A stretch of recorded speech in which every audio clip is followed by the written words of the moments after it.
Ladies and gentlemen, there's a moment, one we all know too well, when everything seems to collapse. You've given your all. You've poured your time, your heart, your energy into something that mattered. And yet, you're standing in the wreckage of what didn't work. What could be the business that failed, the job you didn't get, the dream that slipped through your fingers. And the question that follows almost always is, why even try again? But I want to offer a different question, one that changes everything. What if this setback isn't the end? What the beginning of something better?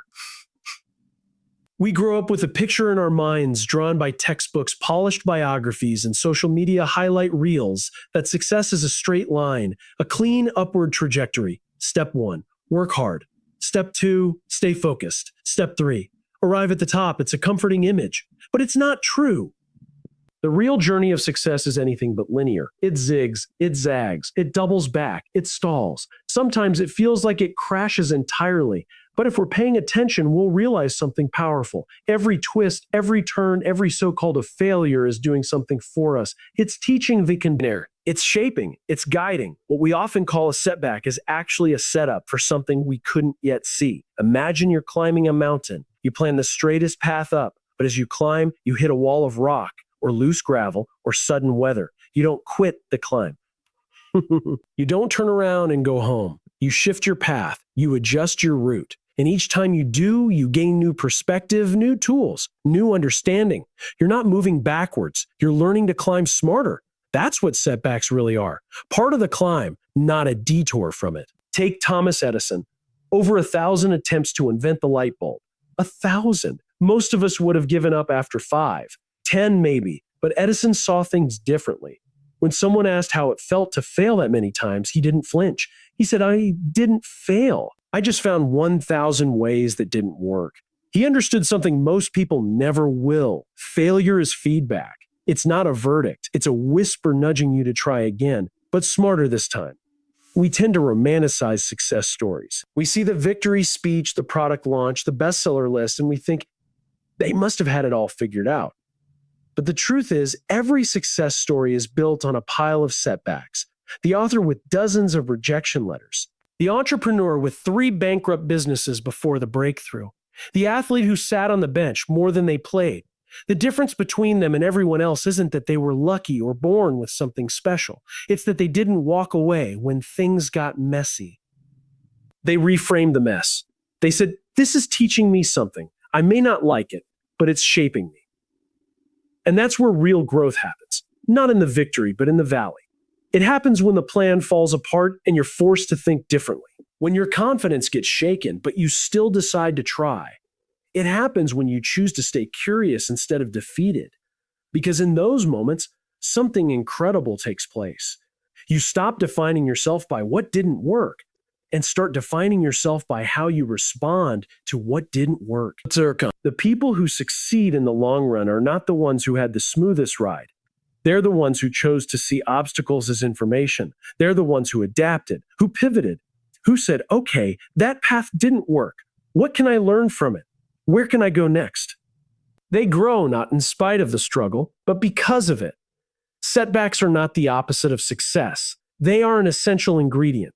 And once we learn to welcome them, not fear them, we begin to realize something freeing. We don't have to be perfect to succeed. We just have to be willing to keep moving, to keep learning, to keep climbing, no matter how many times we slip along the way. Setbacks hurt. That's the truth no one really wants to talk about.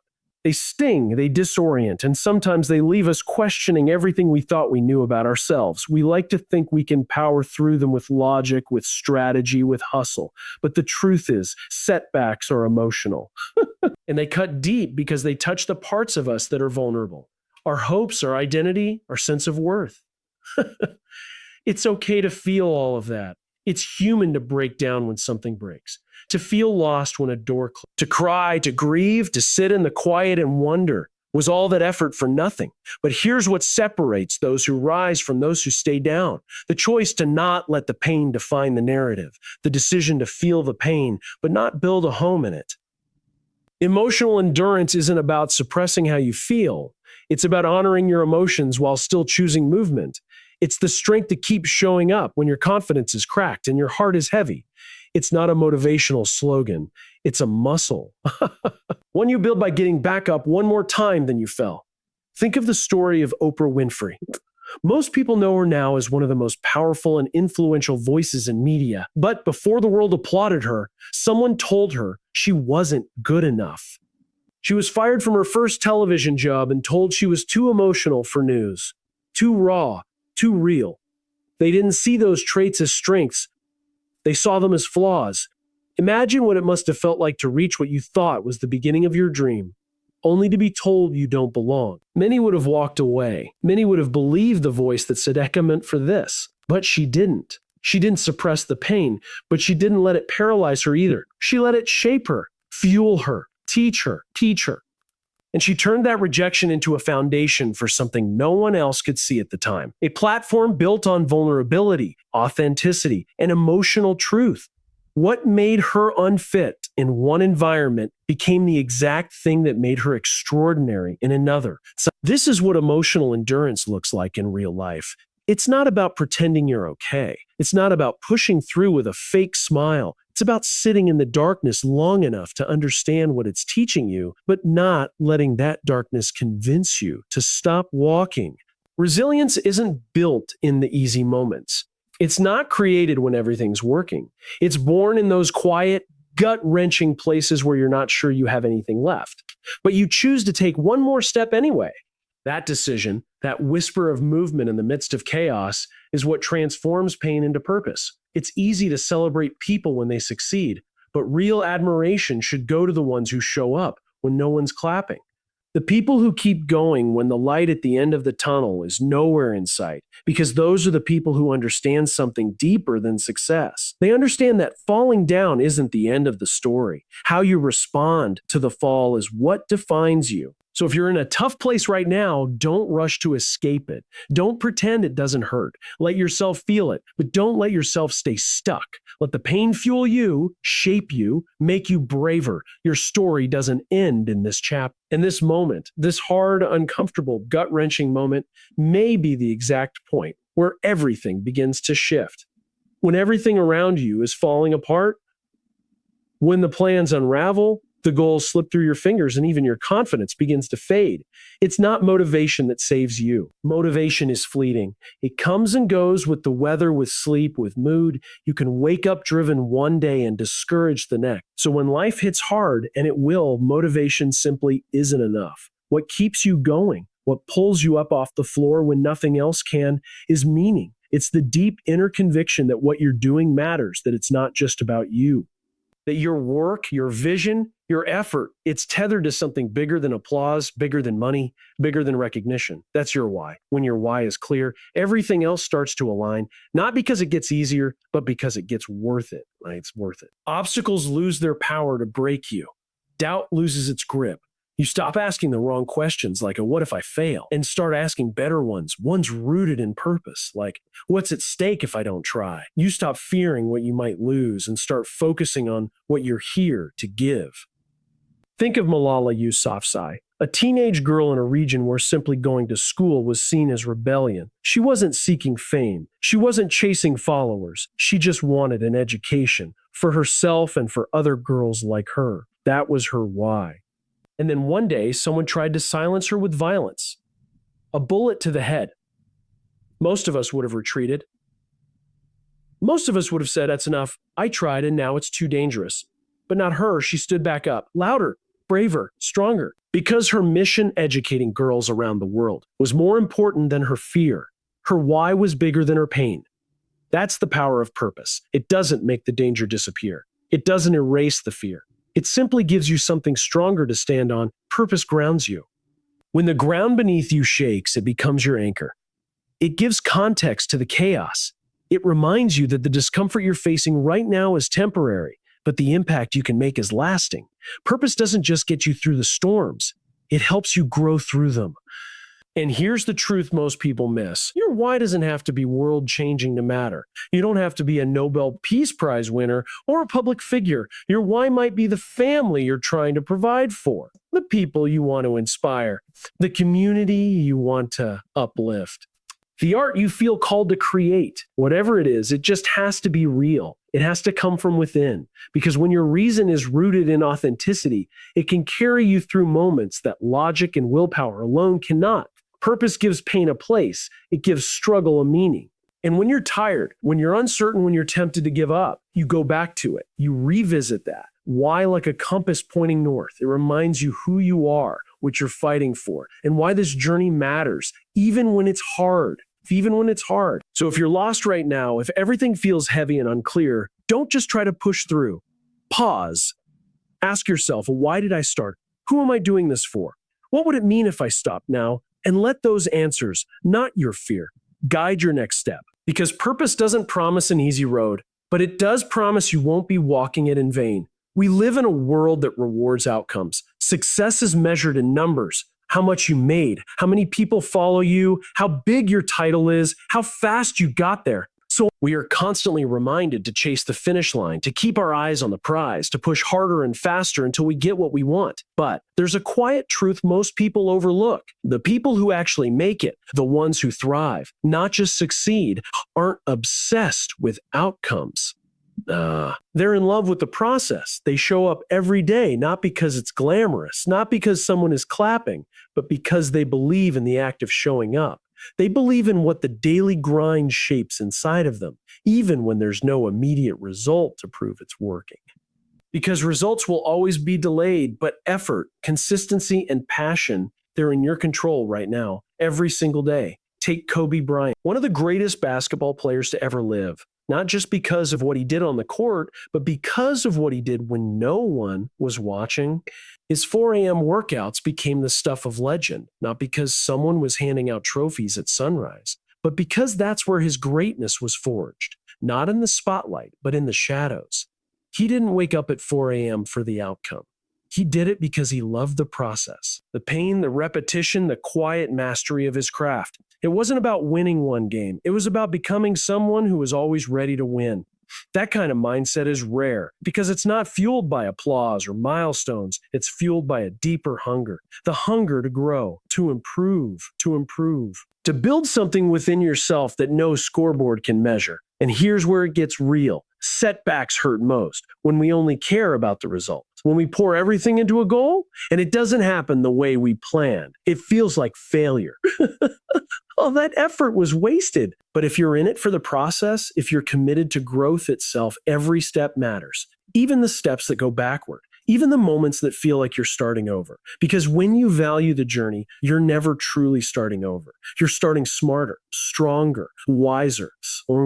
We've been conditioned to think that progress only looks like upward movement, but real progress is jagged. It's messy. It's 2 steps forward, 1 step back. It's falling in love with the discipline of showing up when no one is watching, when no reward is promised, when the results are invisible.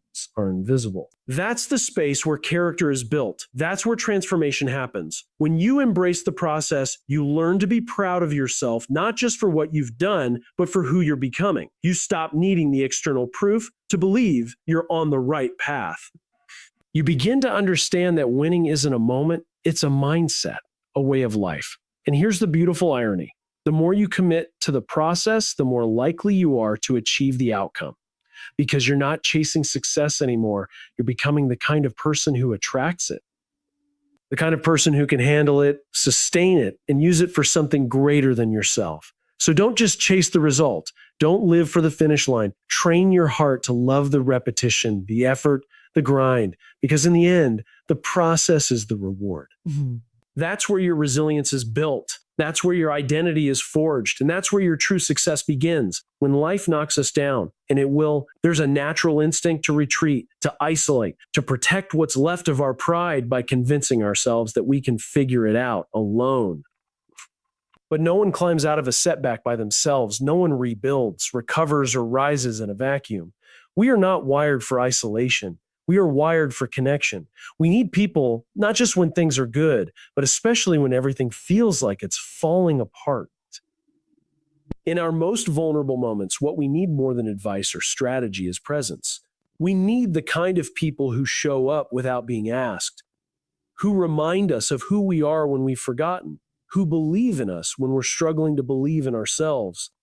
We need truth tellers, encouragers, mentors, and friends who don't just offer comfort, but speak with courage.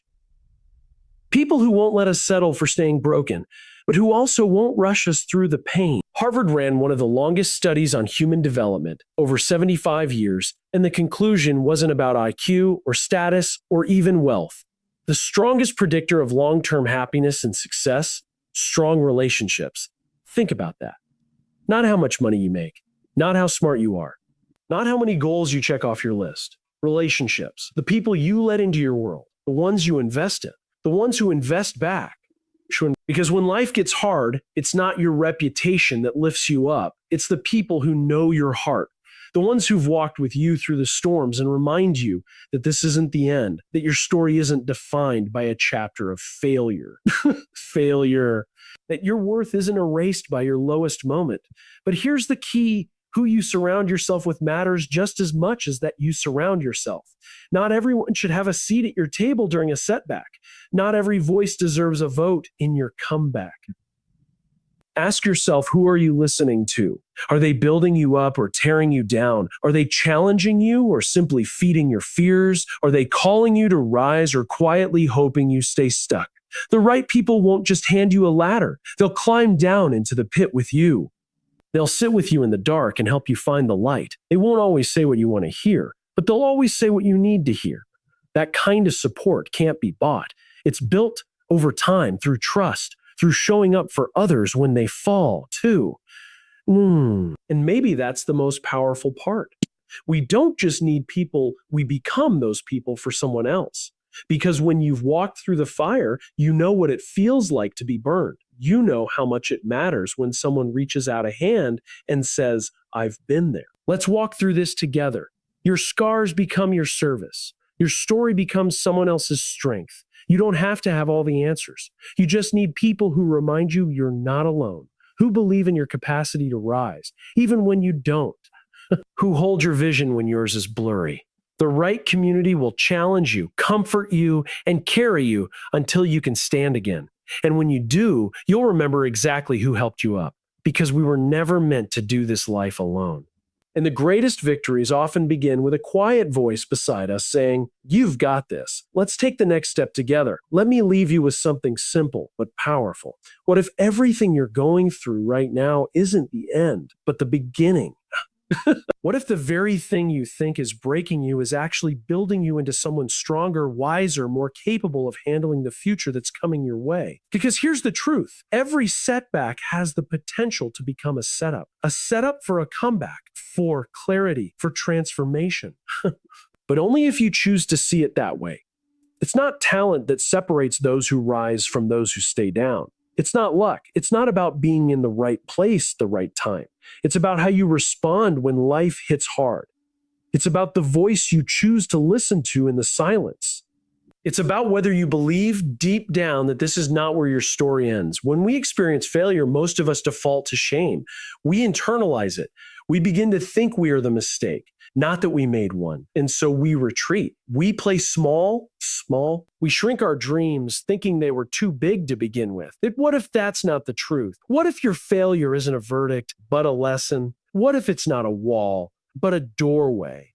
Some of the most powerful people we admire didn't find their strength in their victories. They discovered it in the moments they were knocked down. They didn't rise because everything was easy. They rose because something inside them refused to stay broken. They understood that resilience isn't built in the spotlight. It's built in the silence, in the loneliness, in the long nights where you have to decide whether or not you'll try again. And maybe that's where you are right now, at the edge, wondering if you have it in you to take another step, to start over, to believe again. And if that's the case, I want you to hear this. You're not broken. You're being rebuilt. You're not lost. You're being redirected. You're not stuck. You're being prepared. Every scar you carry is evidence that you've survived. Every tear you shed is proof that you care deeply. And every time you've had to start again, that's strength in motion. So what do you do now? You stand back up. You take a breath. You try again, not because you're guaranteed to succeed this time, but because you believe that your effort still matters. You speak louder, not because everyone will listen, but because your voice deserves to be heard. You dream bolder, not because you're fearless, but because fear no longer gets to be the loudest voice in the room. This next chapter, it hasn't been written yet. It's blank. And no matter what came before, no matter how messy, painful, or uncertain, it doesn't define what comes next. You do. You get to decide what the setback means. You get to choose whether it will hold you back or set you up. You get to choose whether you stay in this moment or move forward with new wisdom, new strength, and a fire that wasn't there before. Because the setback didn't break you. It revealed you. And now, with everything you've learned, with every lesson etched into your story, you're ready to rise, ready to grow, ready to write the next chapter and make it the best one yet.